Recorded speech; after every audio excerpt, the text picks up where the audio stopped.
எனக்கு ஏதாவது ஒரு விஷயத்த நான் கத்துக்கிட்டேன்னா அது புத்தக சுமையா இருக்கும். இல்லாட்டினா கழுதைக்கு பொதி சுமக்கிறதுக்கும் நான் புத்தகத்தை சுமக்கிறதுக்கும் வித்தியாசம் வேணும்னா நான் ஏதாவது ஒரு விஷயத்த கத்துக்கிட்டே ஆகும். இங்க உள்ள வந்ததுக்கு அப்புறம் தமிழ் அண்ட் இங்கிலீஷ் நான் படிக்கிறேன். கட்டாயம் நான் பிளஸ் டூ முடிக்கிற நேரம் எனக்கு தமிழ்ல பேசவும் எழுதவும் பிழை இல்லாமல் வரணும்.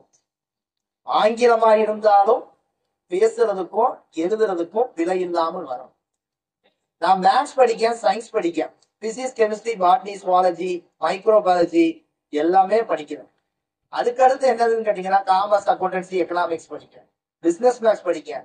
இது எல்லாத்துலயும் ஏதோ ஒரு விஷயத்த நான் கட்டாயம் கத்துக்கணும். ரிலே ஏதாவது ஒன்லையாவது பார்ட்டிசிபேட் பண்ணணும். ஜாவ்லின் த்ரோ, டிஸ்கஸ் த்ரோ இருக்கு, ஏதாவது ஒன்லையாவது பார்ட்டிசிபேட் பண்ணணும். என்னுடைய பங்களிப்பு ஏதாவது ஒன்னுலையாவது. அதுக்கடுத்து நான் அப்படியே சொல்லுவார் கல்ச்சுரல்ஸ் இருக்கு.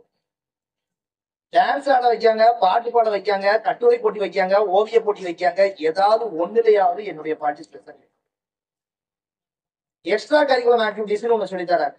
சிலம்பம் இருக்கு, ஸ்கேட்டிங் இருக்கு, யோகா இருக்கு, அதுலயாவது டான்ஸ் இருக்கு, ஏதாவது ஒன்னுலயாவது நான் இருக்கணும். வரணும் 8 10க்கு உள்ள வரணும், 5 தான் வெளியே போகணும். கிளாஸ் ரூம்ல டீச்சர்ஸ் வந்தாங்கன்னா ரெஸ்பான்ஸ் பண்ணணும், எந்திரிச்சு நின்று பதில் சொல்லணும். நான் அந்த 15 வருஷத்துல அகாடமிக் ரிலேட்டடா ஏதாவது ஒன்று லேர்ன் பண்ணிடுவேன், ஸ்போர்ட்ஸ் ரிலேட்டடா ஏதாவது ஒரு விஷயத்த லேர்ன் பண்ணிடுவேன், இல்ல எக்ஸ்ட்ரா கரிக்குலர் ஆக்டிவிட்டிஸ் ஏதாவது ஒரு லேர்ன் பண்ணிடுவேன். Be careful. 12 வருஷம் 15 வருஷம் முடிச்சு எதுவுமே லேர்ன் பண்ணாம இந்த கேம்பஸை விட்டு போயிட்டாங்க. ஜெயிச்சவங்க 1000 பேர் சொன்னார்கள், 100 பேர் சொல்லியிருப்பாங்க.